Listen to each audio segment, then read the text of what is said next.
गुरुर्ब्रह्मा स्वयं साक्षात् सेव्यो वन्द्यो मुमुक्षुभिः no द्वेजनीय एवायम् तत्त्वज्ञेन विवेकिना.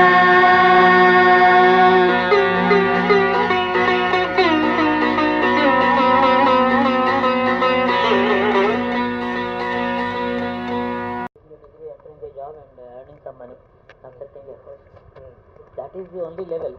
That is not called living. When you compare a man's living with a goal, what is lively is called living. Otherwise, what is it that you do on your own voluntarily planning it? So you are only existing. You don't have to do anything. You don't have to plan your eating food, sleeping, dressing, bathing, earning money, saving money. Is it necessary to plan this? A very nominal way of planning. It automatically goes on. So that is called existence. Living means there can be any nobler purpose, a lofty ideal. I want to serve my motherland. I want to see that my motherland gets independent from the foreign yoke. I will sacrifice. Or I want to sacrifice myself, dedicate myself to the service of the poor people. Tomorrow onwards I will do this, I will do that. That's a living. Or I want to see the God by sadhana, this japam, this mantra sadhana. I want to see the mother goddess. So, living with a purpose is living. Existence plus purpose is called living. Then, over and above this, existence plus purpose, when you call it living, there ought to be some methodology, some doubts must be clarified, some path should be adopted, isn't it? So, for example, the master is living. Why should he live?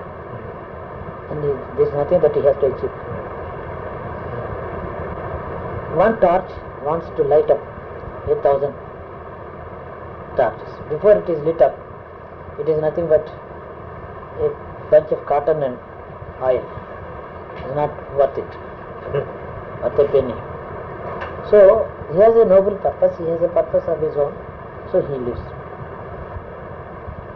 In this, when you come to the question of sadhana, you don't have to pay any attention on the existence part of it, your life, and pay all the attention to only living. Because existence takes care of itself automatically. When you are walking on the road, you don't have to pay all your attention. I said this several times. Yes, car. You can even drive your car, speaking to your wife, all the matters, even think of income tax matters, but yet think of the God at the same time. The inherent capability of the man is split into several levels. All these levels can simultaneously work. One at a time is not called concentration. It is like shutting the other doors with no advantage. Similarly, when you plan your life, living, I mean sadhana is nothing but living. Existence in so many ways. For example, even physical body and its health, money earning and planned expenditure, planned saving, and a planned investment of the savings. All these things also, they don't need more than 15 minutes only once in a lifetime. Second time there is nothing to think about it. If there is a problem dogging you all the time, chasing you, it draws your attention, it takes your attention. There is a problem. It leaves you no rest. It doesn't allow you to sleep. Even then, your attention on that does not change the problem. The problem remains as such. When people think of the problem, they don't worry. When people worry about the problem, they don't think. People who worry about the problem say that they are thinking of it all the time. They are not thinking, they are only worrying. Worrying is not thinking. A man must, these are all called efficiency levels. Levels of efficiency in arranging life. That is one thing. Now when I say you invest this money, you buy this, you sell this. That is the creature part of the existence of the human being. Also I pay attention. What did you eat properly? Yes. Did you like this pudding? Why don't you eat a little more? If I don't do it, I do it through this. They know my mind. And they themselves are savable. Yeah, very much. In other words, I see to it that people eat well, dress well, sleep well, all these things. But how much of attention from my time do I devote? Not more than 5 minutes at a time. More than once or twice or thrice. Never more than that. 5 minutes at a time, 4 times a day, I pay attention to these things. Did you eat? Did you eat properly? Did you like it? This much of attention. Rest of it is, my attention is on the individual. Then individual means individual is with his problems, for example. Well, that's a problem. It has nothing to do with the individual again. There is a psychological relationship between him and his problem. That psychological relationship I want to break. And if that is necessary, that psychological relationship with the problem is very necessary to solve it, I would take it over. Leaving him alone, if possible.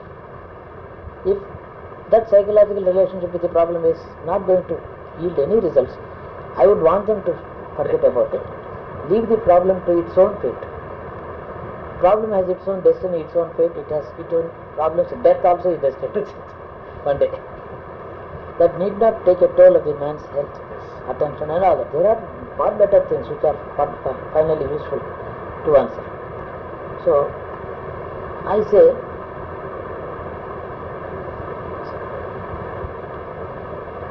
separate yourself from the material existence, problems of material existence, material problems, without psychologically getting involved in them. And that is, suppose I say this, it may not be possible for you to detach yourself. But yet, when I say something that you attach yourself to this, the detachment is automatic. I am asking you to attach yourself to something without throwing an alternative hook from which you should hang. If I say you unhook yourself on this, they are afraid of falling down. Man wants to hang all the time. Something else. At least there is no problem. He is worried about the absence of problems. You can think of the likely problem that might arise tomorrow or day after. If not day after tomorrow, 2 days later. It's like this. It is because he has no alternative attention. I am your alternative attention. My physical existence is to provide you an alternative and an alternate subject of attention, so that you can hang on me. Some hook, I should be there, so that my presence is, to the extent that you think of me, to that extent, as much as you pay attention to me, so much is the detachment from your material problems. I want to provide that alternate subject of attention which you should pay, and thereby you detach yourself, you forget your problems. Whether I solve your problems or whether I can solve your problems is another matter. But here is an alternate hook. It's a different matter. Sometimes it so happens the problems are solved also. The reason could be not necessarily my divine power and all that. The very fact that you have detached yourself from that, your destiny left it. Your planetary positions have left the problem to itself. So there is no problem other than your planetary positions. So except your own planetary position and your Jatakam, there was no problem. The moment you detach it, it's got solved. It happens like that. So I don't arrogate to myself the capacity to solve everybody's problems, every problem of everybody. That is not how. But how do I manage to get your problem solved is I hang on these problems to the hook of God. There is another thing where my attention is all the time hooked up. It is hanging from that peg. That peg is capable of taking the burdens of the entire 14 worlds. It doesn't yield, it doesn't break. Because it is hanging in the air. A peg that is not attached to a wall, a peg that hangs in the space is strongest of all. Other is the strength of a peg is depending on the strength of the peg itself or the peg strength of the wall. It is not so, it is not dependent. So in this process, there is something which is always superior to us, stronger than us, more capable of, much more capable than ourselves when the solution to material problems is concerned. That is one thing. Secondly, it is here the purpose of living is being achieved. As I said, you are living. When you are worrying about the problems, you are not living. Every minute you are dying. Because this, according to the Upanishad also, the god of death says, the farmer grows the grain on the field. He eats it at the end of it. But he nourishes it carefully. He protects it from the birds and so many things, from the pests, from the mice, from the bandicoot, ultimately only to eat it. This protection is not to make it live forever, so that you would eat it. So I allow these human beings to grow like this. So that is my crop. That's my grub. My grub. By the evening, come the evening, I eat, cut it and eat. So I am god of death. Why are you like this? Why are you doing this? I am hungry, it is my business. How can you ask me about it? But do you have any sense of responsibility or kindness or grace or some consideration for the... no, where is the question of consideration? See, this is my grain. It is in my grain. I do this. Achha, then what do you want me to do? Do you want me to grow like this repeatedly 4 times a year, because it's 3 months crop only, and every time go into your mouth? Is that the purpose? There is a word in that. All the evil forces that are troubling me, I will put it in your mouth, swallow them. The question is, the God is capable, it is you are his prop, because he is employed by the Supreme Creator to take care of these jivas. So whenever they grow again and again, birth after birth, you go on eating them. One day, since you are my representative, you are part of me, you are consuming them, will purify them. Ultimately they will come to their senses one day. What is the use of being eaten repeatedly like this by god of death? Is there a way out of this? Is there a way I can avoid being eaten like this, swallowed by like this by the god of death? Should I not become a Mrityunjaya? Should I repeatedly be born and die, only to be consumed by the god of death? The secret is, I will go and ask the god of death how I can avoid being eaten by him. You can avoid being eaten by me by avoiding being born. So this is a conversation. In other words, we are supposed to conquer death by attaching ourselves to eternity. Eternity is the truth. Rest is all untruth. Eternity is there. God of death himself is not an entity, but the origin of his is eternity. He goes back into it. His long life is confined to the length of time that the creation exists. As long as there is a creation, he lives, he doesn't die. But when the creation ceases to exist, he goes back to his origin. So he is attached to an eternity. Thereby he is not dying due to the course of the existence of the creation. Similarly, when we are every day dying by being attached to the things that don't really last, which are in no way related to the individual self inside, we are supposed to detach ourselves from this. In this process, we always seek what is eternal. For example, the sun god. For example, the Gayatri Chandas. They are eternal. All that is eternal is related to us. When I tell you to think of Gayatri, I am asking you to think of eternity. That short wave which is capable of going in one round the earth in a minute, in a split second, and in a split second itself which is capable of reaching the eternity, the cause of the center of eternity, where the ultimate Shivalokam or Brahmalokam attaches. That is one of the teachings.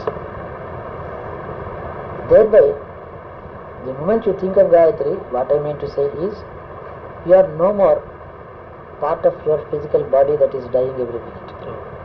To the extent that you are attached to that, you are detached from your body. When you think of Gayatri, you have crossed your limits of living and dying. Gayatri is one such thing. Similarly, Master is another deathless eternity, an entity. He has not died. He has stopped dying long ago. Only coming and going may be there for him. Like the character on the stage. You know, a good actor acts dying. The moment the curtain is down, he suddenly gets up and he goes and takes a cigarette for smoking. But the audience are thrilled, they are touched, they are moved with tears. Similarly, the Master may put up any show, anytime, anywhere, but he is eternity. How is he eternity?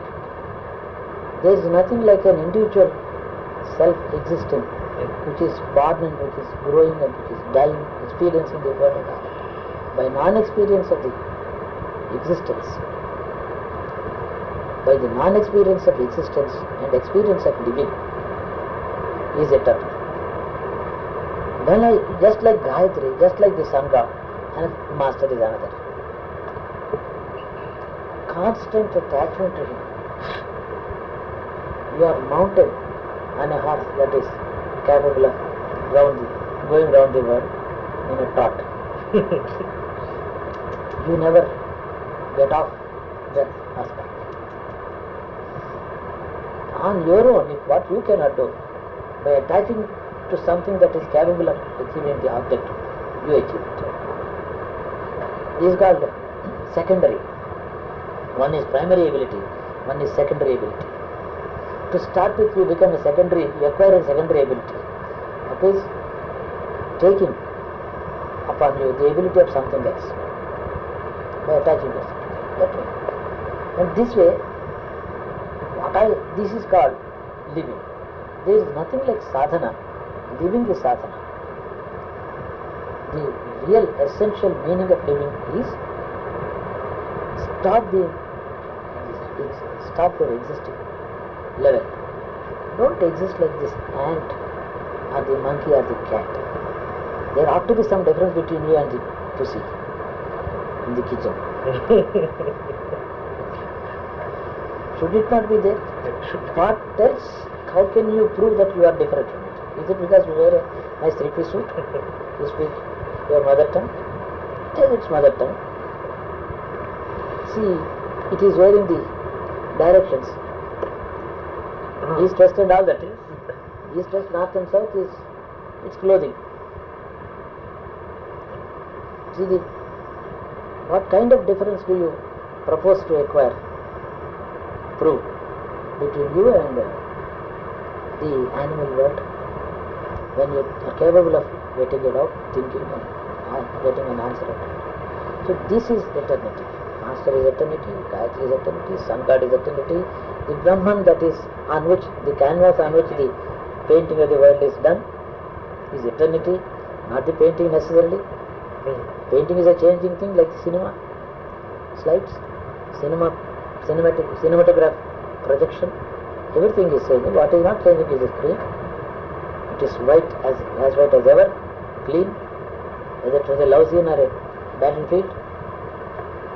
It is not affected. There is some eternal truth behind all these things. It is on that the whole thing is played. The master is one thing. Then what is Angushta Purusha? Coming to the further thing, I ask you to think of the Angushta Purusha.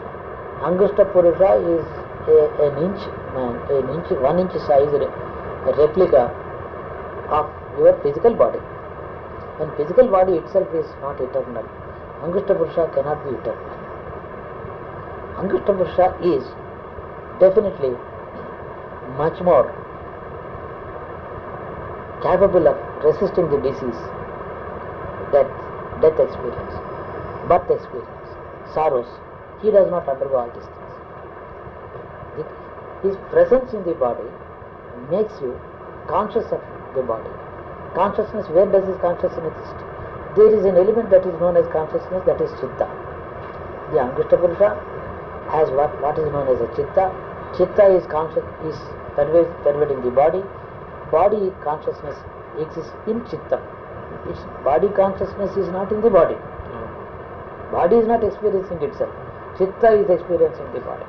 That Chitta exists in the body on account of the presence of the Sukshma Sharira, the subtle body, the subtle man. But that subtle man is nobody. Nainam Chindanti Shastrani Nainam Dhat Pavakaha. It cannot be burnt. The body may be burnt when Angushta Purusha separates. But that goes out of the body and looks at the body that is being burnt, reduced to ashes. Then over a time it forgets. This body loses its Angushta Purusha Akriti. Akriti, the form is lost. Then what exists? There is another basic core truth in this Angushta Purusha, that is the doctrine. That is, it is not the body, it is not in the reflection of the body. It is not even the consciousness of the body. It exists. It exists in all. All, not only living creatures, the charam, acharam, everything. That is there in the stars, that is in the sun, that is in the moon, that is in the earth, that is the higher lokas, in Deva, in Indra, in Brahma. That dot reflects always. It is on account of the presence of the dot, Angushta Purusha exists. So Tatshushva Tadevan Pravishatu, after creating the whole world, he entered into it.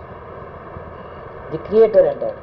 It is the presence of the Creator. Creator has no shape, has no body, he is also not having any consciousness of anything. What consciousness can he have when he is not in anything particular? When he is all. He is Indra, he is Brahma, he is Vishnu, he is Rudra, he is fire, he is water, he is the star, he is the sun, moon, earth, the sea, everything. What consciousness is to be defined therefore as an awareness attached to a particular thing which is absolutely different from anything else. If a particular thing is differentiated from the others, consciousness arises. In other words, when you are not particularly conscious of your body, you are universally conscious, universal consciousness. The phenomenon is defined as universal consciousness. Vishwatma Bhavana. Vishwatma. That Vishwatma is Parameshwara. That Paramatma is present in you as a dot. On account of the presence of Paramatma, your body's reflection is Sushma Shariram is there. This dot is in the heart of that Sushma Shariram, and this Sushma Shariram itself is your heart center. Angushta Purusha is very clear. In the heart of all beings there is an Angushta Purusha. Gita says it, Upanishad says it, all the scriptures are saying it. In your center of your body, in the heart center, The entire body is being reflected in a small, subtle reflection. That is existing. That subtle, small body is known as Sushma Shariram or Angushta Purusha. Sushma Shariram is Angushta Purusha. Subtle body is Angushta Purusha. But that is capable of that is existing on account of the fact that there is that dot in it, inside of it, salt. The Paramatman there inside the Angushta Purusha does not experience anything. Angushta Purusha experiences everything. Sukham, Dukkham and other things through consciousness. He does not really understand. If he is understanding if he is experiencing the happiness, pain and pleasure, you would also experience death. He can be burnt, he can be cut into pieces. Since he is not the experiencer, he experiences the existence of the body which he is occupying through Chittam, the consciousness. Consciousness is a medium of communication for the Angushta Purusha with the body. Where does it arise from? Chittam that is exactly, it arises when you are entering your physical body, the mother's womb. When the Jivatma enters the human body, a Jivatma cannot be separated from Paramatma. Jivatma can exist only if there is a Paramatma. On account of the presence of Paramatma, only Jivatma exists. That Jivatma enters into it. Therefore, the presence of the Paramatma, the entry of the Jivatma into the body, and the moment he enters the body, Chitta arises, the consciousness arises. This is the mechanism of creation. But for this Chittam, you would not protect your body from hurt. You will not know what is painful to you. You may walk into the fire forgetfully. You don't know that it is burning you. Suddenly you avoid it. So the hunger, thirst, sleep, protection from all destructive forces like heat and cold,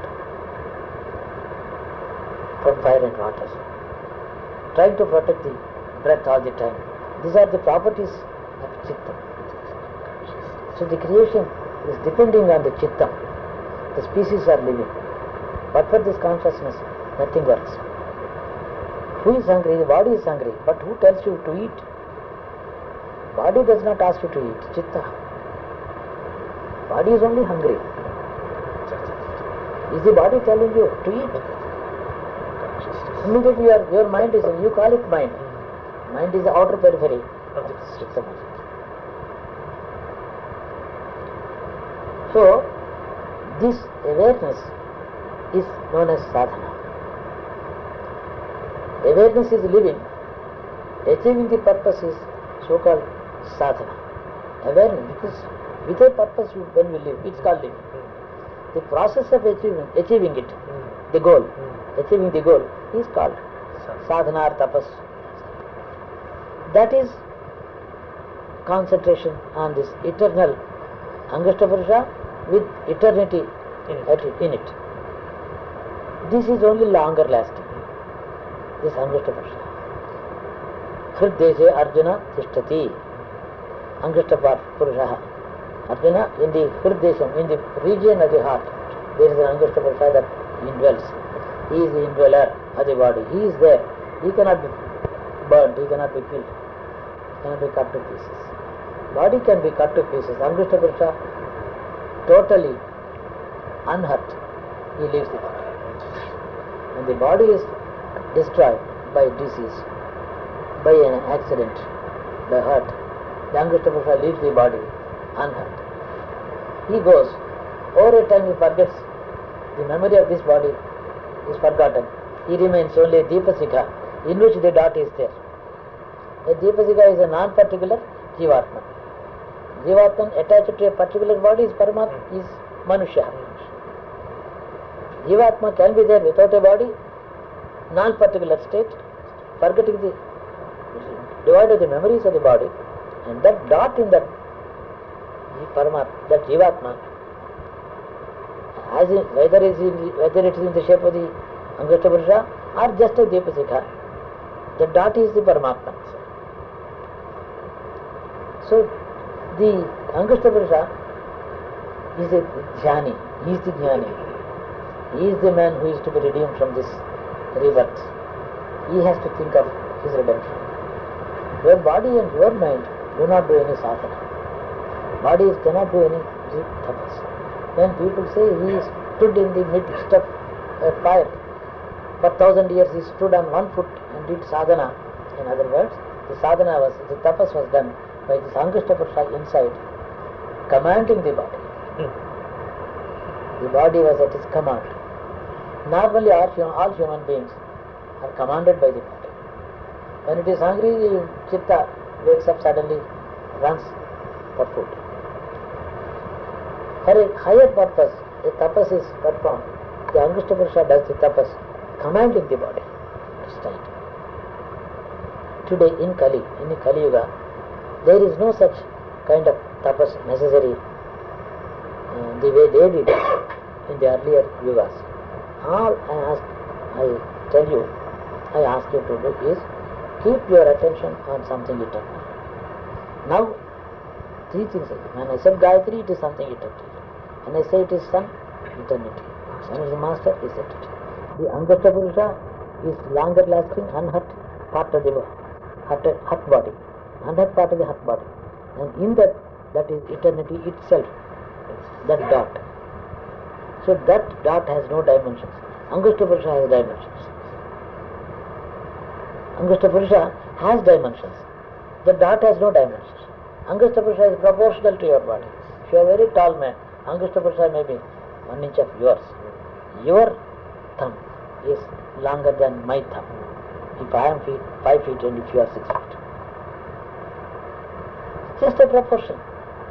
There can be dimensions for the Angashta Purusha, but not to the dot. But that dot is the essence of living. That is essence, and it is the goal of living. When you know this much, the secret is known to you. All that you have to do, there is nothing more to do, nothing else to do than to remember that. When you remember that, your existence is detached from you. You are already living. Already the goal is in your consciousness and the mind and all that. But subject of attention is that eternity, that dot. It's a very, very simple. It does not need any elaboration. Basic things.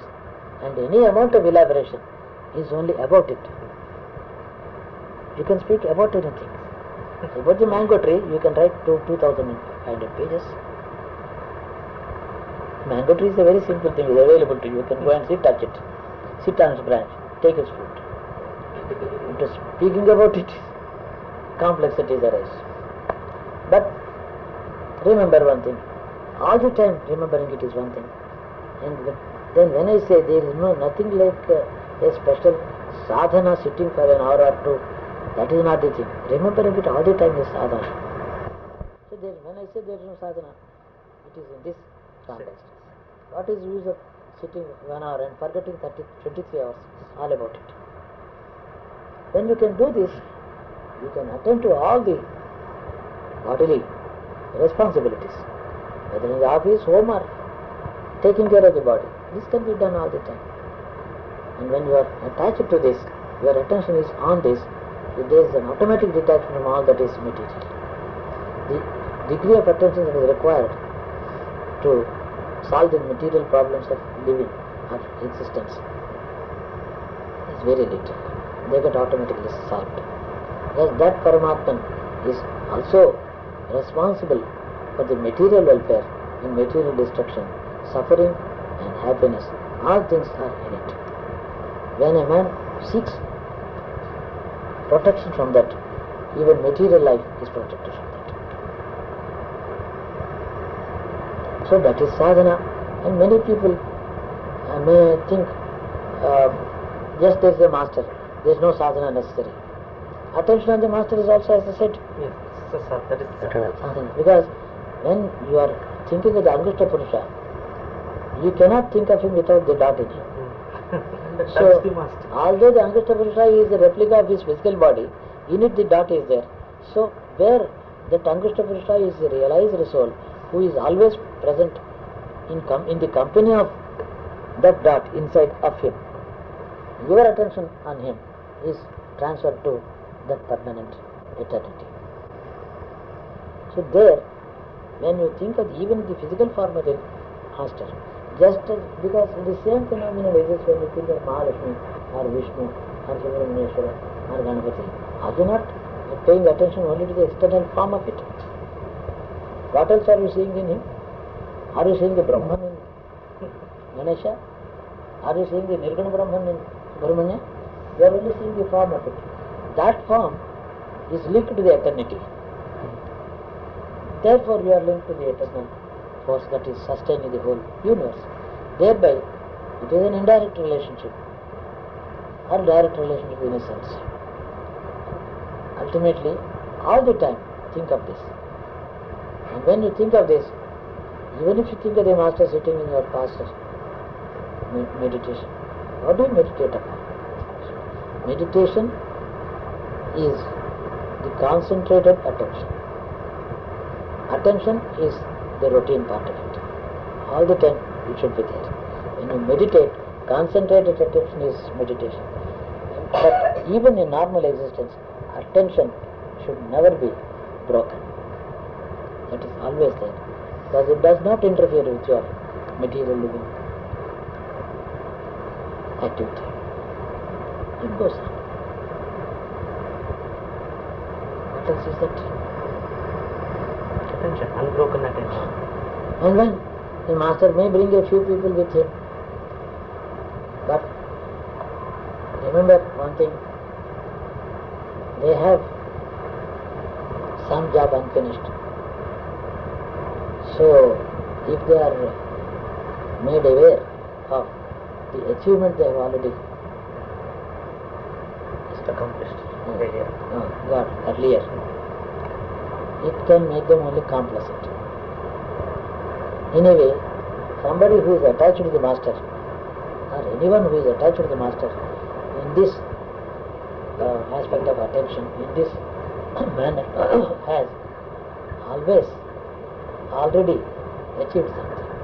He has covered a long, long distance.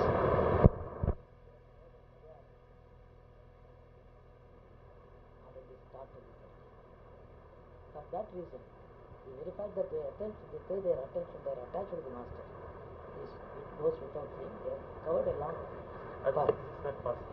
Huh? Otherwise, this is not possible. Not possible. Therefore, it does not, when there is a lack of confidence in themselves, they should be reminded about the path covered. When there is complacency, they must be reminded about the yet to be achieved path. That's it. Just say that. Both are glass is half full, half empty. We said to give confidence to you, I would say your life is glass is half full. What do you say? Half empty. When you have to achieve something, I would say it is half empty. Way of reminding them. So then, normally, a few people at the end of their journey become necessary as assistants for the master. He has to depend on them for his physical, material, communication, service. These things are there. I can't depend on a person who has no belief in me. He is not attached to me. How can he serve the others unless they are attached to me? Is it not their attachment to me that makes them serve? They are not attached to the society, not attached to anyone. Their attachment to me makes them serve the others. Yes. So that is in a way, their path is nearly more than 90% covered. Over. So if they are finished products, they would be elsewhere somewhere.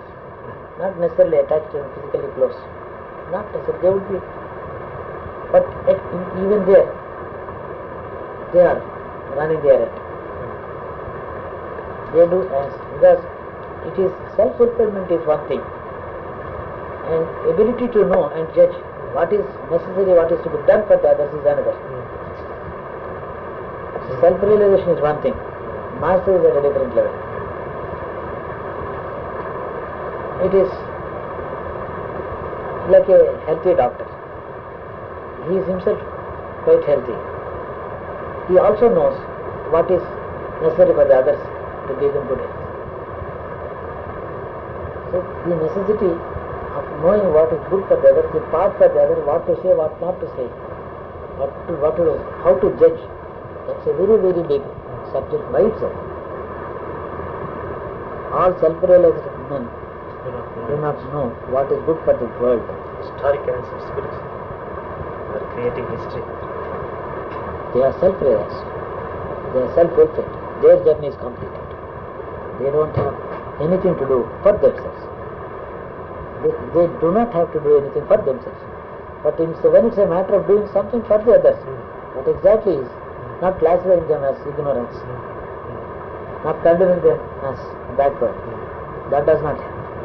You should know, you must know what exactly the others need. And then, in the wide variety of this human beings, and what is necessary for you may not be exactly necessary for somebody else. Each man has his own deficiencies and requirements. The deficiency has to be assessed, something has to be done. So, the master is different. It's not possible. Again I repeat, for any and every realized soul, do what is necessary for the others. When Ramana spoke something, he gave an answer. What is sadhana? What is tapasya? It is because he knew the shortest path that any average man could take if he is really serious about it. He defined it. How many sages have come and gone? Did they define tapasya? They are sages, self-realized souls, they are great men, that's all. But great man is great man. What is his relevance to you is the question. Here is a master. He defines what is what purpose. I would say Ramakrishna Paramahansa maybe realized soul. But there are 100 others in this century. 100 others. I can say in this century there are 100 realized souls who have walked on this earth in this century in India. Has the country registered them anywhere? No. Maybe a few people. But there are 1,000 others who spoke a lot. That's a different matter. They are making themselves, could be. Or some journey, a part of the journey is finished, then they would feel that they have covered a lot. And then may speak to the others about what they need or what they think they need. Master is not like that. Master does not think what the others need. He knows what the others need. Thinking, I think you know, you need this, is one thing. When I say I know what you need, is another thing. The teacher is this. Obviously the ground covered is quite a bit. Maybe it is here that the people need the master much more than in their earlier stages. Because it's a crisscross path. Even if 4 times they falter, 5 times they succeed, they are in the path. But the path has a certain stage is reached when they have recognized the master. What is recognizing the master? Is it after checking up various parameters? Is it after testing? No. The consciousness is accepted. Consciousness has accepted him. The Angishta Purusha, with his consciousness, black body, has accepted something else as its own goal. That does not happen now.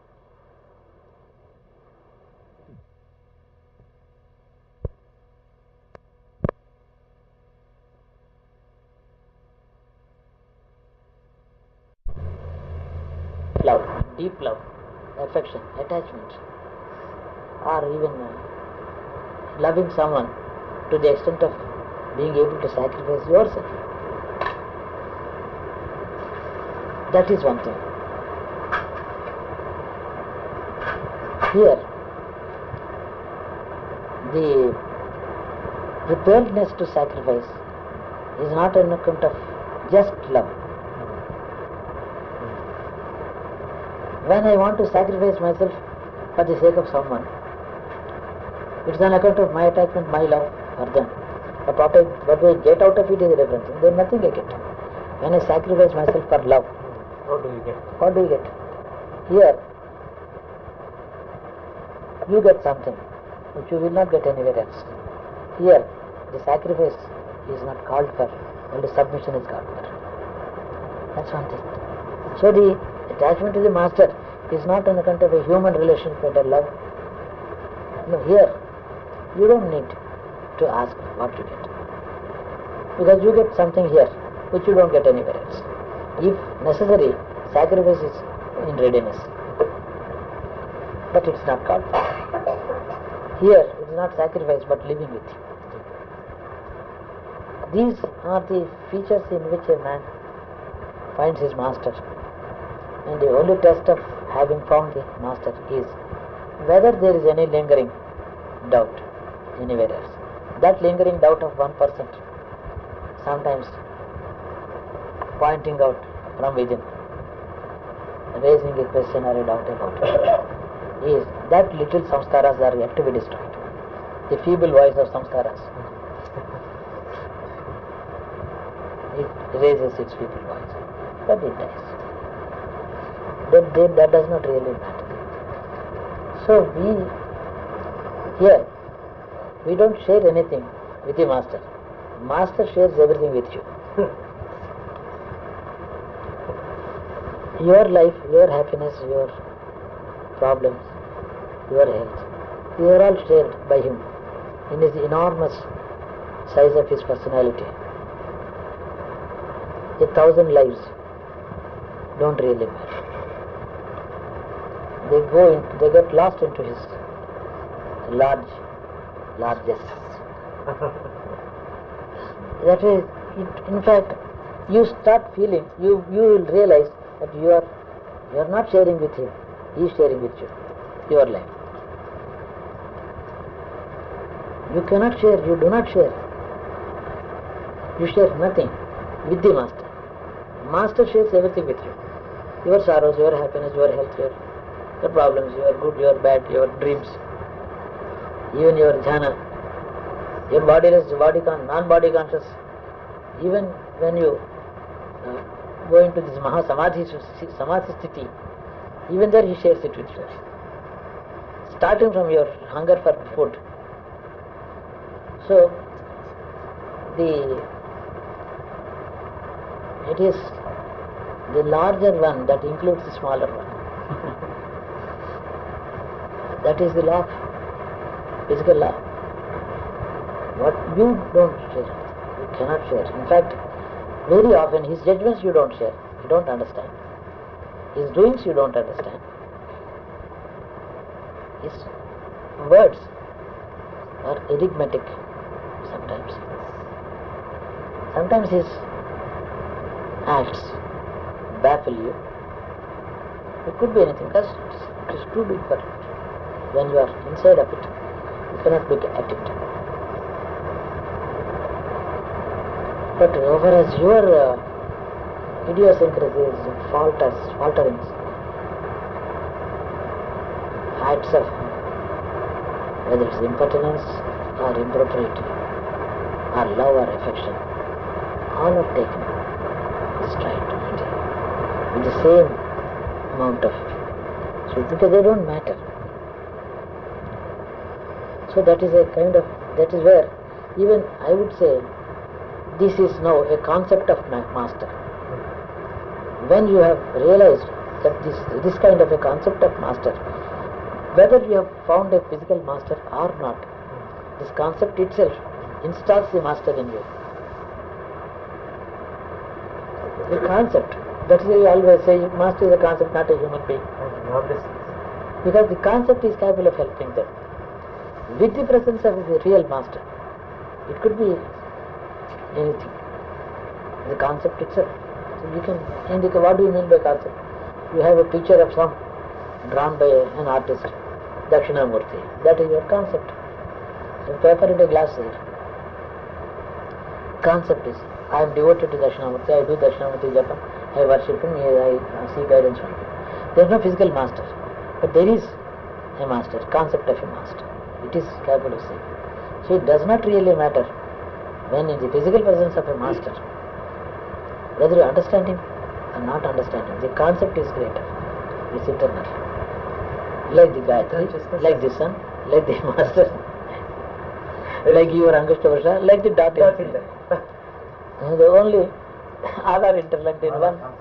Other concepts. So he is.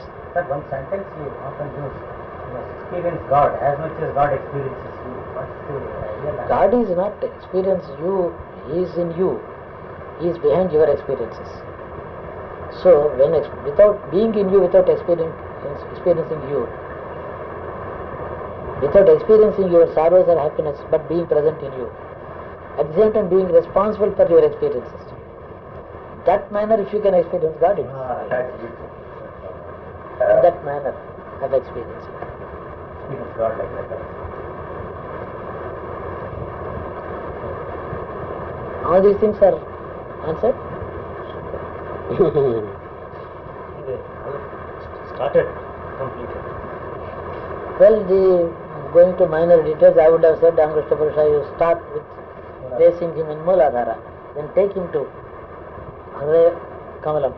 There you look at him. Ask him to chant Panchakshari or Om, whatever.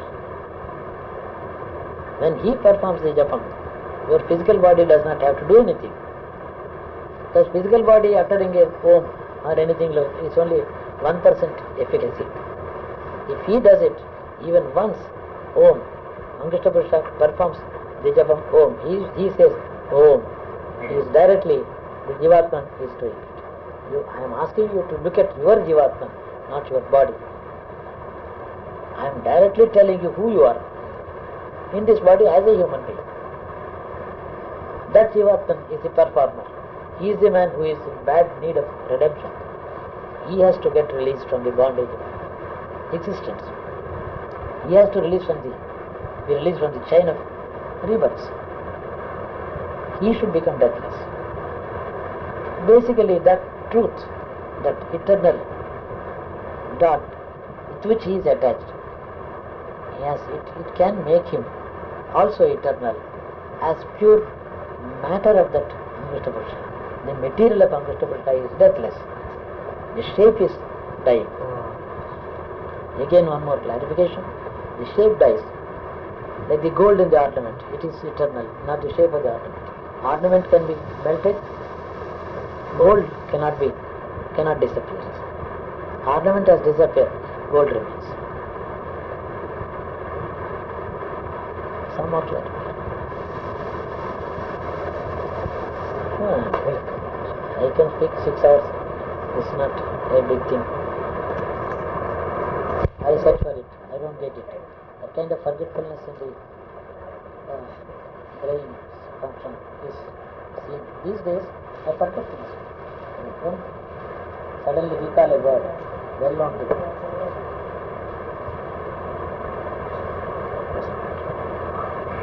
But remember, Om Guru, Guravena, Om Sri Guravena,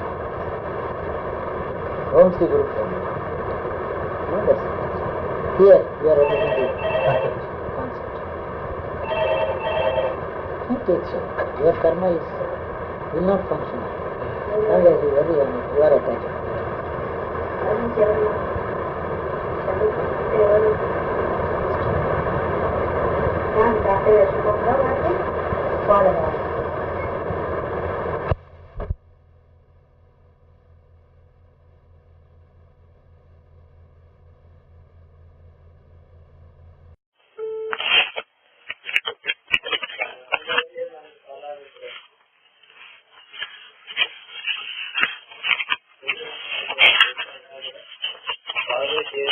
కాళ్ళు చేతులు నోరు బుద్ధి ఇవే కదా కర్మ చేయడానికి పాపం చేయడానికి ఇవే పుణ్యం చేయడానికి ఇవే భగవంతుని ఆరాధించడానికి ఇవే మాట్లాడు పాపం చేయడానికి ఈ వాడుకున్నది పుణ్యం చేయడానికి వాడుకుంటాం లేకపోతే మనసుతో పుణ్యం చేస్తాను చేసినట్టు అంటే వీల్లేదు కదా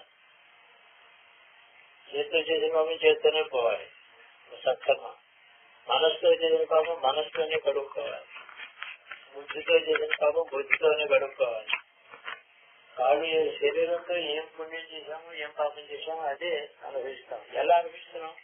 ఈ కాలు చేతులు ఈ శరీరం ఈ మనస్సు బుద్ధిగా అనుభవిస్తున్నాయి. కర్మ చేసిన వాడు కర్మఫలం అనుభవిస్తాడు, కర్మ చేయని వాడు కర్మఫలం అనుభవించడు.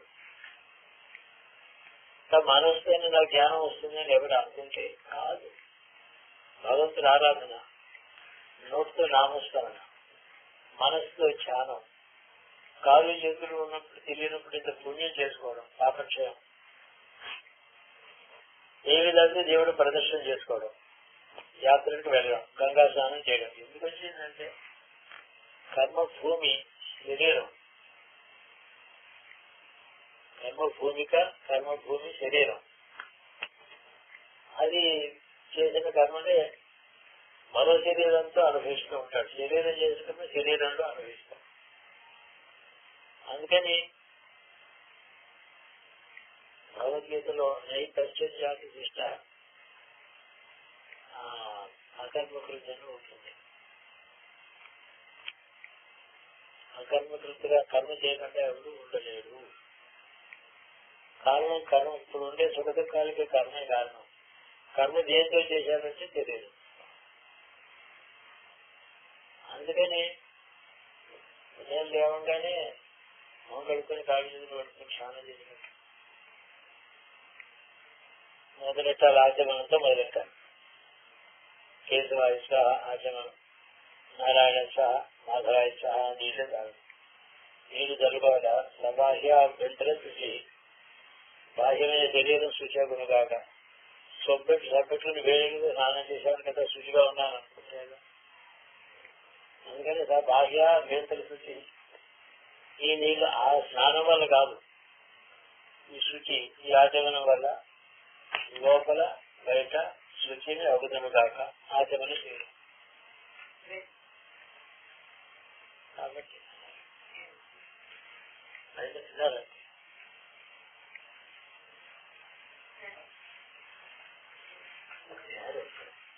ఆ కుర్చీ తెచ్చుకోరండి. మోడా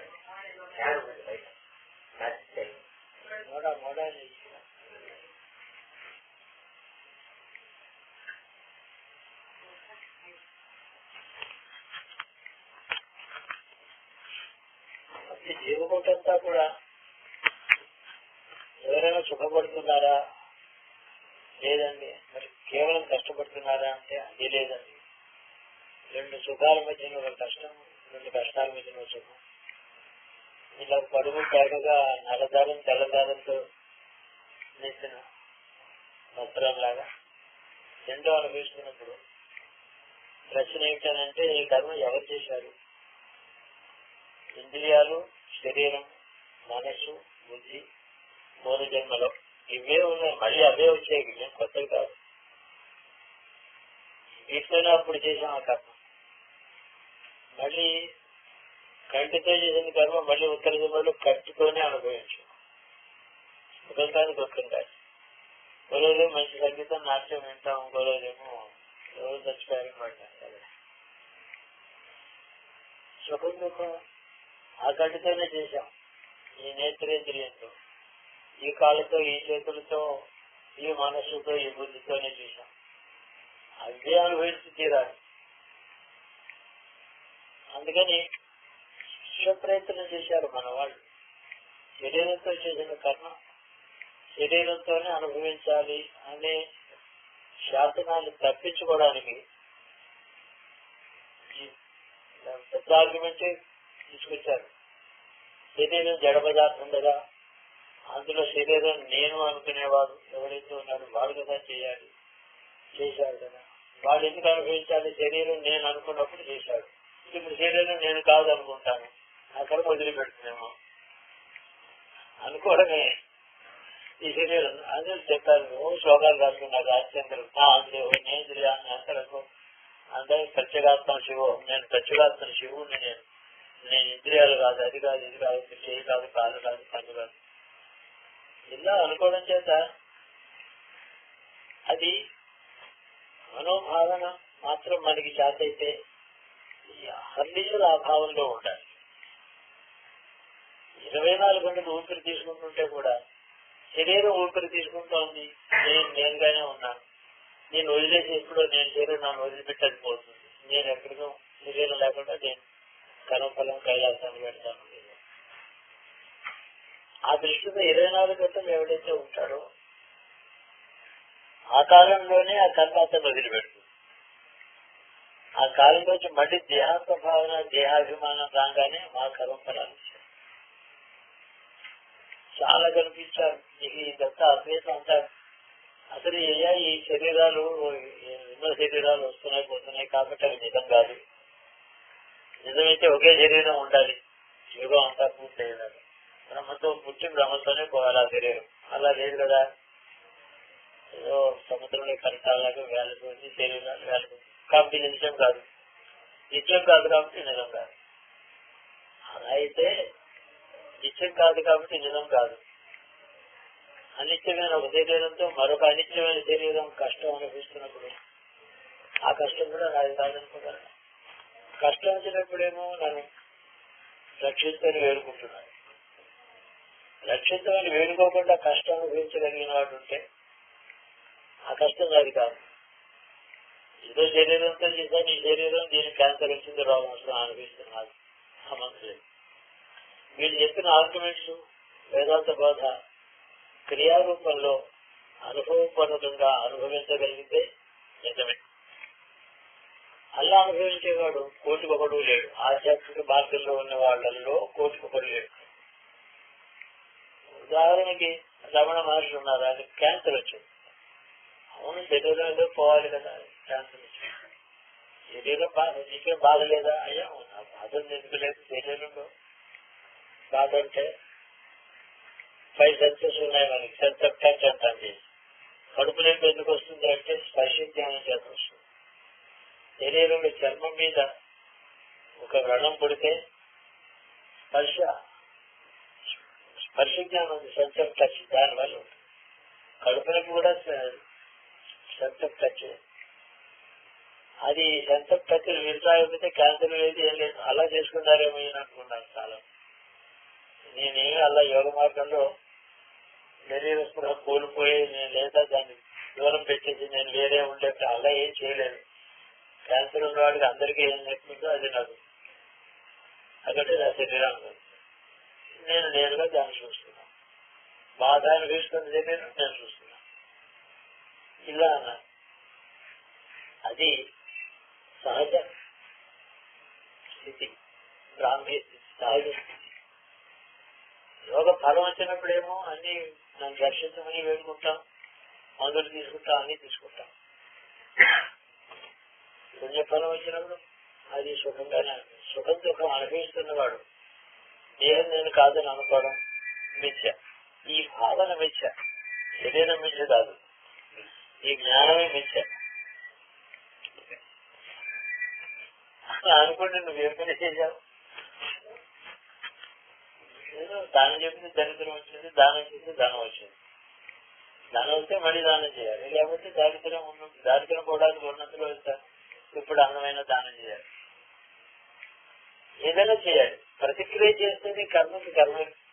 కాబట్టి కర్మకి కర్మ మాత్రమే జవాబు.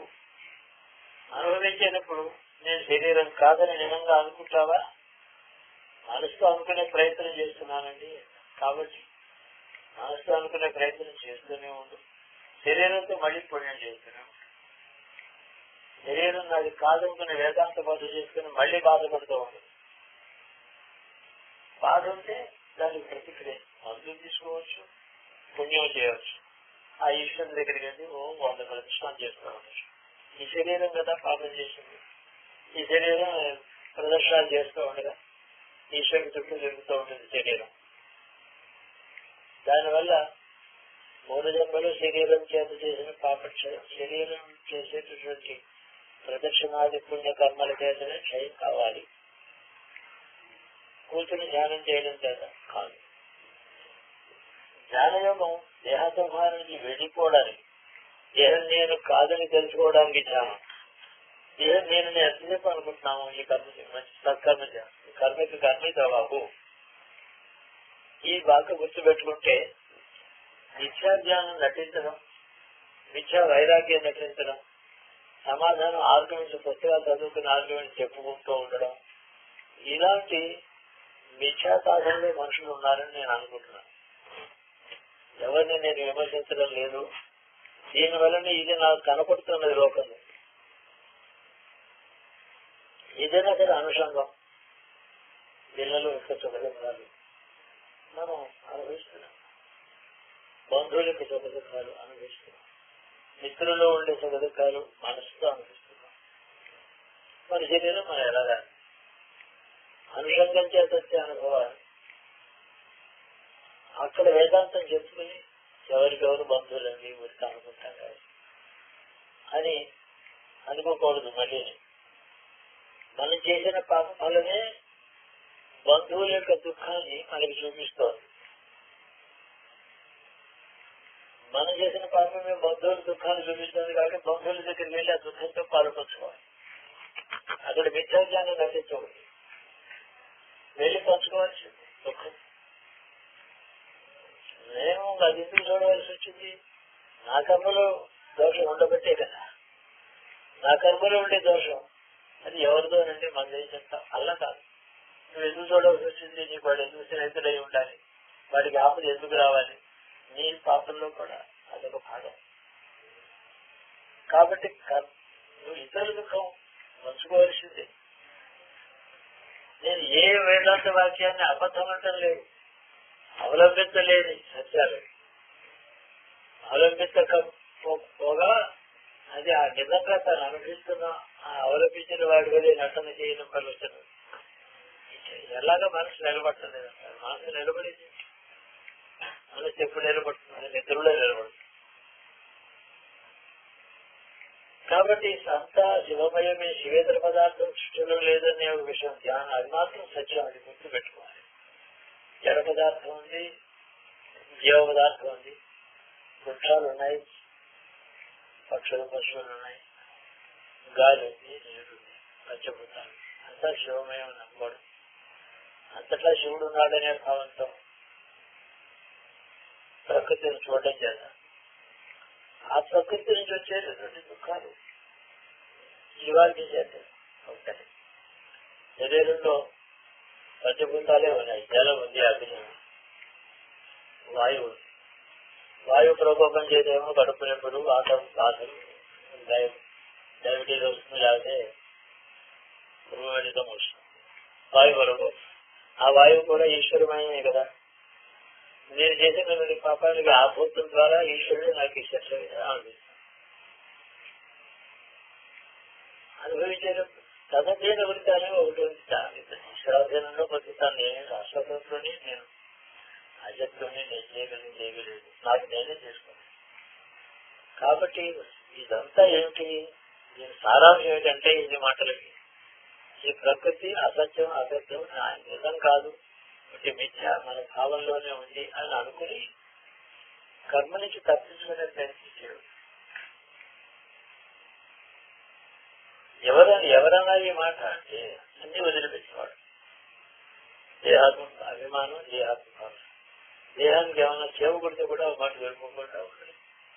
దేహానికి రోగం వస్తే దాన్ని ఉపచారం చేసుకుంటాం, ఆకలి ఇస్తే అన్నం చేస్తాం, నిద్రస్తే పడుకుంటాం, నేల గట్టిగా ఉంటే పరుగు వేసుకుంటాం. ఇవి దేహాభిమానంతో చేసే పనులు. నేను అంటూ ఉంటాం. అంటే అది దేహాత్మ, నేనే దేహం అనుకునే దేహాత్మ.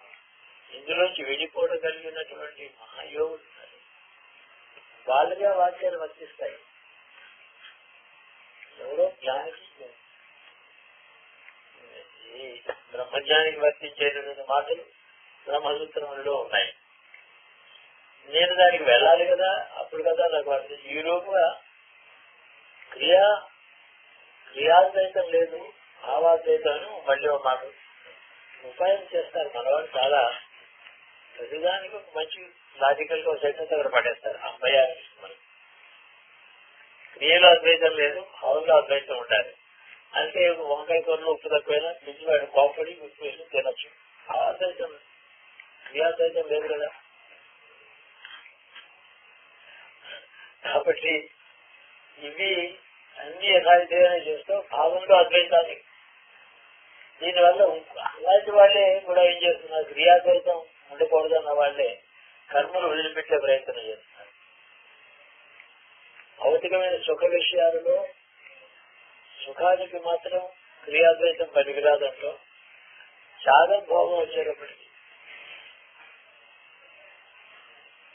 దాంట్లో మళ్ళీ వేదాంతం తప్పించుకుంటారు. కాబట్టి మనిషి ఎప్పుడు కూడా సమాజంలో మానవ లక్షణ స్వభావం ఎలా ఉందంటే, ఏది అసౌకర్యమో అది వేదాంత పరిభాషలో వదిలిపెట్టడం, ఏది సౌకర్యమో వేదాంత పరిభాషలోనే స్వీకరించడం, చేయవలసిన పని చేయకపోవడం వేదాంత పరిభాషను సమర్థించుకోవడం, చేసిన తప్పు పని కూడా ప్రకృతి కదా అండి మళ్ళీ వేదాంత పరిభాషలోనే సమర్థించుకోవడం.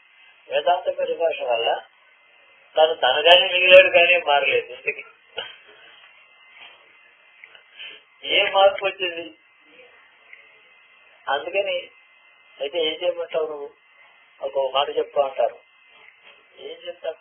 అయ్యా ఆహర్నిశలు తినే తిండి తెచ్చుకునే కానీ మీకు శరీరంలో వచ్చిన బాధలు, మనసులో వచ్చిన క్లేశాలు, బంధుమిత్రులతో వచ్చినటువంటి సమాగము, వియోగాలు, లాభాలు నష్టాలు, మనకి మిత్రుడు శత్రువు అంతా శివమయం. నేను ఏదో కర్మ చేశాను ఈ శరీరంలో అనుభవిస్తూ ఉంటాను. ఈ శరీరంలో శివ పూజ, శివుడి నమస్కారం చేయడం, ఆహారం పంచాక్షర జపం చేసుకోవడం, గుడికి వెళితే భోజనం చేసి నమస్కారం చేయడం, ఇవన్నీ శరీరంతో చేస్తూ ఉంటాను. భావాద్వైతం అంటే ఈ నా శరీరంతో నేను అనుభవించేది నా కర్మే కానీ ఇంకోటి కర్మ రాదు. కాబట్టి నేను చేసినటువంటి కర్మ ఫలం నేను అనుభవించడం సహజమే. ఇది శివాజ్ఞ. శివాజ్ఞను విమర్శించే అధికారం దేవతలకే లేదు, బ్రహ్మకే లేదు. కర్మఫలం ప్రదాత అయిన ఆ కర్మకి ఫలం అనుభవించాలని చెప్పాడు. ఇది శివాజ్ఞ అనుకుంటే విమర్శించడానికి తప్పించుకునే ప్రయత్నం అక్కడ. చికిత్స చేసుకోవచ్చు, మందులు తీసుకోవచ్చు, వేడి కాబట్టి ఏసీ వేసుకోవచ్చు, ఆ కొనుక్కునే శక్తి ఉంటుంది. అదేం తప్పు కాదు. నా ఉపచారం చేసుకుంటూనే ఉంటాను, అనుభవిస్తూనే ఉంటాను. ఎక్కడ మిథ్యాజ్ఞానాన్ని వాక్యాలని ఆసరాగా తీసుకుని చేసేటటువంటి కర్మలో శరీరంతో చేస్తే ఈ కర్మ చేస్తే నాకు మోక్షం వస్తుందా అనుకుని మానేది ఉన్నాయి. శరీరంలో ఉండగానే సాధన వీలవుతోంది. శరీరం లేని జీవుడు సాధన చేయలేడు. పంచాక్షర జపం చేస్తాడా? శరీరం పోయిన తర్వాత కాశీ వెళ్తాడా? చచ్చిపోవడానికి కాశీ వెళ్తున్నారు కానీ చచ్చిపోయిన తర్వాత కాశీ జ్ఞానం ఉందా? అందరికీ ఉందా? వెళ్ళదు. అది వశం కానటువంటి తనని తాను ఏమీ చేసుకోలేని నిస్సహాయ స్థితిలో ఆ కాశీ క్షేత్రం యొక్క మహత్వ మీద, ఈశ్వరానుగ్రహం మీద నమ్మకం పెట్టుకుని దాని మీద ఆధారపడి అక్కడికి మరణించడం చేస్తున్నాడు. అప్పుడు ఆయనదే కావాలి. కాబట్టి అక్కడికి వెళ్ళిన తర్వాత మళ్ళీ రోగం తగ్గి జరకాలం బాగా ఉన్నాడు. అక్కడి నుంచి మళ్ళీ ఆరోగ్యం బాగుంది కదా అని హాస్పిటల్ చూసుకోవడానికి వెనక్కి రాకుండా అక్కడే నీకు ఇచ్చిన ఆరోగ్యం ఎందుకు ఇచ్చావు నాకు తెలియదు, శరీరంలో ఇంకా అనుభవించమంటావు ఇలాగే. కాబట్టి క్రియలో శరీరం చేత చేయవలసినటువంటి ఈశ్వరారాధన మనోబుద్ధి చిత్త అహంకారాలతోనూ శరీరంతోనూ ఇంద్రియములతోనూ చేయగలిగినటువంటి పుణ్యం ఈశ్వరారాధన. అందులోనే మనసు తనకి తానే గురువు. శివుడే గురువు అంటే తన లోపల ఉండేటువంటి బుద్ధిలో తాను శివుడు దోపింపజేసేటటువంటి జ్ఞాన వాక్యాలు శివుడనే గురువు నిశ్చయం. ఈ బుద్ధిలో ఏదో ఒక కొత్త విషయం శివుడు ఇవాళ నాకు క్లారిఫికేషన్ ఇచ్చాడు. అలాగా శివుడి యొక్క అధ్యయనం అధ్యయన వృత్తిలో అంత శివమయమైన అనుకుని విద్యాజ్ఞానాన్ని ఎప్పుడూ కూడా నటించే ప్రయత్నం చేయక, ఒకవేళ చదివితే దాన్ని అమలు చేయడానికి చేసే నిత్య ప్రయత్నం శరీరంతోనే చేస్తూ, శరీరంతో సత్కర్మలే చేస్తూ, పుణ్యమే చేస్తూ, పెద్దలకు మొక్కుకుంటూ దండం పెడతాం, ఈశ్వరుని ఏ రూపంలో ఎగరుతారో ఒక నమస్కారం చేస్తాం. అదేముంది ఇత్తడి బొమ్మ దాన్ని దండం పెట్టలేదు అనుకోకుండా, అది ఇత్తడి బొమ్మ, అది నేను మట్టి బొమ్మ, నాకంటే బెటరే. దీంట్లో మా నానా కష్మలాగా ఉన్నాయి మనమంత్రాలు ఇలాంటి దాంట్లో నాకు చాలా పెట్టి దానికి అన్నం పెట్టేది ఏమిటి? అదే నేను అన్నది నీకంటే గొప్పది. ఎప్పుడు కూడా ఆ వృత్తిలో ప్రవృత్తిలో జీవిస్తూ ఉండడం అనేది కర్తవ్యం. ఇలా జీవించడం పేరే సాధన. నాకు సాధన అనే మాట ఇదే. అన్ని క్రియలు మానేసిన తర్వాత నిద్రలో కానీ స్వప్నంలో కానీ కాసేపు కూర్చుని చేసేటప్పుడు కానీ ధ్యానం చేసేది అది సాధనలో చిన్న ప్రయత్నమే. ఆ సాధన ఏం చేయాలి? ఎన్నో రోజులు అడుగుతారు. చాలా వివేకవంతులు ఉన్నారు. అడిగే వాళ్ళలో చాలా చదువుతున్న వాళ్ళు ఇవాళ పెద్ద కుటుంబాలు వచ్చారు. మధ్యాహ్నం పెట్టారు. అందరూ సాధన యొక్క శ్రద్ధ కలిగిన కుటుంబం. చిన్న పెద్ద అందరూ కూడా ఏం చేస్తారు? ఏదో యోగా ఇన్స్టిట్యూట్ లో వెళ్ళాం, రోజు ఇంత పూజ చేసుకుంటున్నాం, పంచాక్షరి జపం చేసుకుంటాం, ఇంతకన్నా ఏం చేయమంటారు? ఇచ్చేవాడు ఈశ్వరుడు, అతడు ఇచ్చి చేరుతాడు. అనుగ్రహ స్వరూపుడు. ఆ సమర్థత రాదు, అతడి దయ. ఎందుకంటే ఈ దాచాడు ఎవడో ఆ కష్టంలో ఉన్నవాడు, వాడు కష్టం చూసి దాత ఇవ్వాలి. కానీ నువ్వు తప్పులు పని చేసి పోగొట్టుకున్నావు కదా, డబ్బుతాను, నువ్వు పేకాలు డబ్బులు పోగొట్టుకున్నావు, ఆకలితో అనుభవించున్నాయి, నీకు ఎవరు ఇలాంటి వాడికి ఎవరు అనకూడదు. వాడి ఆకలి చూసి ఇవ్వడం, వాడి చరిత్ర చూసి ఇవ్వకూడదు. వాడి చరిత్ర బాగలేదు. ఆ చరిత్రకి వాడి ఎక్కువ కష్టం. వాడు పాడు పని చేసి పోగొట్టుకునే చరిత్ర అనిపిస్తున్నాడు, చేయి దాపుతున్నాడు. ఈ వాడి తెచ్చే ఆ చరిత్ర అనిపిస్తుంది. మళ్ళీ మనం వేరే చెప్పడం ఎందుకు? వాడు ఆకలి చూసి ఇవ్వడమే. ఇలా తదేనమితి ఈశ్వర, అంత ఈశ్వరమయంగా ఉందని చెప్పుకుంటూ సాధన క్రియతోనూ మనసుతోనూ కలిపి సాధన చేయడం పేరే సాధన. కానీ ఏదో ఒక గడియ మాత్రం కూర్చొని మిగతా అంతా లౌకిక జీవనం 24 గంటల్లో మనం 2 మాటలు ధ్యానాన్ని కూర్చుంటే మహా అయితే 24 నిమిషాలు ఒక మాట, 24 నిమిషాలు ఒక మాట, లేదా దానికి 2 గంటలే కదా, 10 గంటలే, 22.5 గంటలు అన్ని పనులు చేసి 2 గంటల సాధన ఏకాగ్రత కుదరలేదు అంటే ఎలా కుదురుతుంది? ఇదివరకు రోజంతా చేసిన పని కూర్చోగానే మర్చిపోతారా? ఏదో స్విచ్ ఆఫాన్ లాంటి దాన్ని కాదు. కాబట్టి నిత్య జీవితం ఉంటుంది సాధన. సాధన అంటే నా ఎక్స్ప్లెనేషన్ చెప్తున్నాను. అందుకని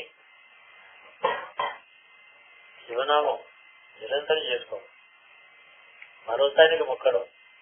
నమో గిరిసాయి గిరిష్టాయి. ఆ గిరి మీద ఉన్నవాడి, గిరి పైన ఉన్నవాడి ఎక్కడ చూస్తే అంత సముద్రం. నమస్కాయ ప్రేమ్యాతం శ్రీకత్యాయ. నది గాని సముద్రం గాని మట్టి గడ్డని ఆ ఒడ్డుని ఒడుచుకొని తిరుగుతుంది. అక్కడ నురుగు వస్తుంది. ఆ ఉడిపిడి వల్ల ఆ నురుగులో చిన్న గడ్డి పరక మొలిచింది. అది వర్ణిస్తోంది రుద్రం. శ్రీకత్యాయ ప్రవాహ నీరు ప్రవహిస్తోంది, సముద్రంలో ప్రవహిస్తోంది. ప్రవాహం నీవే, ఆ నీటి ఒలిపిడికి వల్ల నురుగు ఉంది, ఆ నురుగు నీవే, ఆ నురుగులో పుట్టిన గడ్డి పరక నీవే. అంటే ఏంటి? నీవు లేని వస్తు సృష్టిలో లేదని చెప్పడం కోసం ఇంత అల్పమైన విషయం గుర్తిస్తున్నారు. అత్యల్పమైన విషయం. సో కైలాసగిరి పర్వతంగా అద్భుతమైనటువంటి మహాగొప్ప పర్వతం, 27,000 అడుగులు. ఎవరు దాని యొక్క స్వరూపం ఎవరు? ఎన్ని ప్రదర్శనలు చేసిన వారు కూడా దాని స్వరూపం ఎవరికి ఈ షేప్ లో ఉంది అని ఎవరు చెప్పలేదు.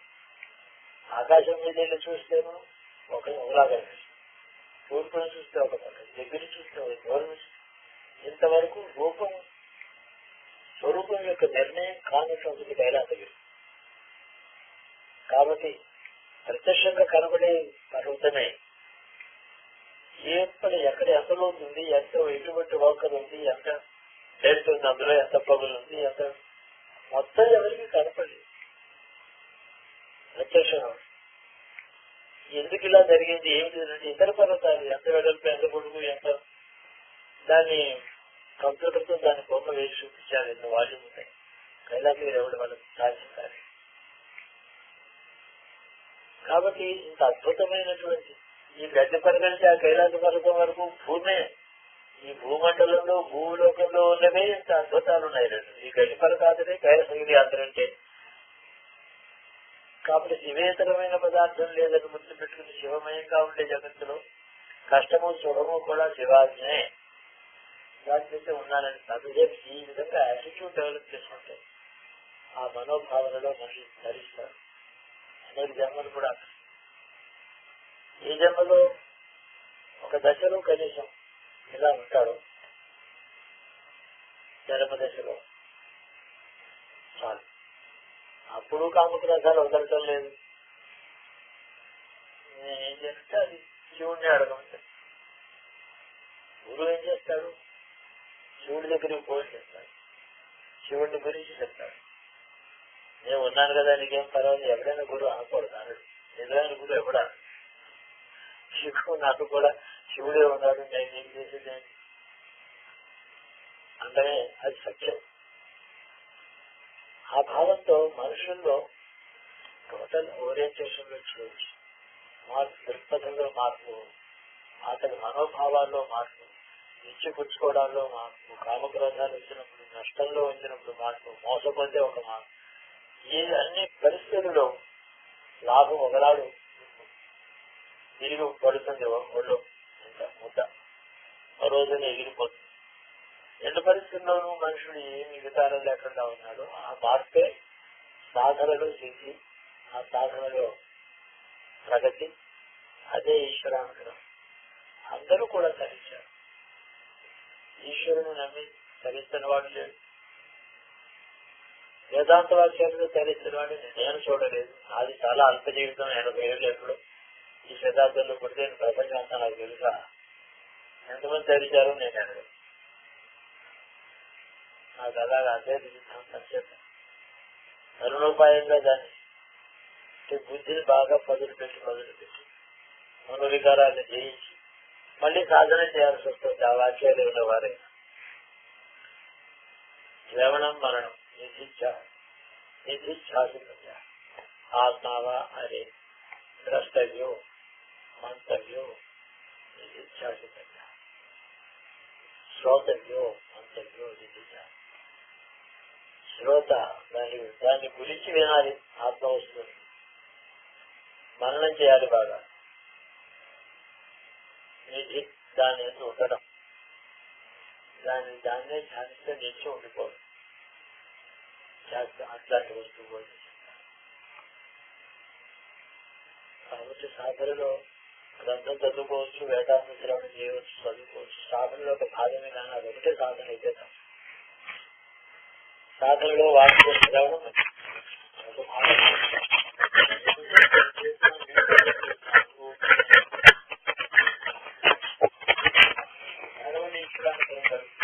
అందరూ చూపించడం ఆయన వినోదం కోసం సృష్టించలేదు. జీవుల యొక్క పరిణామ దశలు ప్రకృతిలో ప్రవేశించి శరీరాలు ధరించి ఆపాద పుణ్యాలు చేసి వాటి ఫలాలు అనుభవించి ఒకనాడు తెలిసి చూసుకుని మేలుపడి ఇందులోకి వెళ్ళిపోవాలనేటువంటి బుద్ధి జీవులకు రావాలి. అప్పుడు సాధనా మార్గాలు వెతుక్కుని చివరికి ఏదో మాత్రమే నా దగ్గరికి రావాలి అనే సంకల్పంతో అనుగ్రహంతో సృష్టి చేశాడు. అనుకోసమే సృష్టి చేశాడు, ఆయన కోసం. ఇదంతా ఆయనకు ఆడుకోవడం లేదా సరదాగా చేశాడు. అలాగే ఎప్పుడు చెప్పలేదు. ఆయన సృష్టి చేసి ఆడుకునేవాల్సిన అవసరం లేదు. స్వతసిద్ధంగా ఆలోచించడం కూడా ఆయన ఈ ప్రపంచం అంత ఏదో మన ఏదో మట్టితో బొమ్మలు చేసి మనం ఆడుకున్నట్టు అలా చేయడు. శుద్ధ జ్ఞాన స్వరూపం, శుద్ధ ఆనందమయం, ఆనంద స్వరూపం, శాంత స్వరూపం, శాంతి ఇచ్చప్రీతుడు, ఎలాంటి కోరిక సంకల్పం లేనివాడు, సంకల్పరహితుడు, స్వకీయమైన స్వార్థంతో సంకల్పం లేనివాడు, ఏ ఒకటికి నీ గురించి మాత్రమే సంకల్పంతో సృష్టించినవాడు. ఆ సృష్టిలో జరిగే ప్రతిదానికి సాక్షిగా ఉన్నాడు. ఎవరితో నువ్వు పాపం చేస్తున్నావు చేయవద్దు అని చెప్పు, పుణ్యం చేస్తున్నావు పుణ్యం ఇంకా బాగా అది అనండి కదా. దేవతలతోనూ మాట్లాడు, మనుషులతో మాట్లాడు, పశువులు చేసే పనులను అంతర్సాక్షిగా చూస్తూనే ఉన్నాడు. అది క్రూర కర్మ, ఇది పాపకర్మ, ఇది యజ్ఞం, ఇది క్రమం చెప్పడు. అందుకని వేదం పుట్టింది, పెద్దలు పుట్టారు, వాళ్ళు మనకి బోధ చేశారు. మననం చేసుకుంటే బాగా కంపల్సరీ బాగా చిలక ఇంకా వేళ బయటకు వచ్చినట్టు అందరం చేయాలి, పాటించాలి. సముద్ర మదనం లాగా చేస్తే ముందర హలాహలం బయటకు వచ్చింది.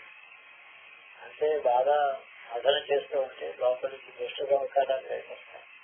పూర్వజన్మలో ఉండే కామక్రోధాలు అన్నీ బయటకు వస్తాయి. అవి ఒక మాట నిలయదాటం చేస్తాయి. అది పని సర్దుమడుగుతుంది. ఇంకా మధించాలి. కవం చిలక వెన్న బయటకు వచ్చినట్టు ప్రకృతి వదిలిపెట్టి జ్ఞానం బయటకు. అదే సాధన. అలాగే చేయాలి అనే విషయం. ఇది అసాధ్యం అని ఎవరు ఆపకూడదు. కూర్చోలేను నుంచోలేను ఏమక్కర్లేదు, పడుకుని కూడా చేయొచ్చు. ఎవరు చేయాలి? ఏ పని చేసినా శరీరంలో అశక్తి ఉన్న మాట లేదు. కంప్లీట్ గా ఇంజనీర్లన్నీ కూడా అన్ని గోడ పెడుతున్నారు, చేసుకుంటూ తాళసేపు చేశారు. ఎవలేదు కూర్చోలేదు. అయ్యో అమ్మో రక్షిస్తాను అనే బదులు శివ శివ శివ అనుకుంటున్నా. రెండు అరుపులే కదా. శివాన్ని అరుస్తున్నా కూడా బాధపడుతుందని తెలుస్తుంది కదా. అలా దగ్గర శివాన్ని అరుస్తూ ఉంటే బాధపడుతుంది.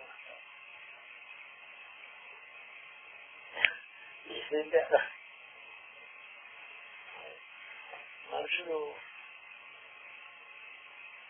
ప్రకృతి మిథ్య, దృష్టి మిథ్య అనే భావాన్ని సరియైన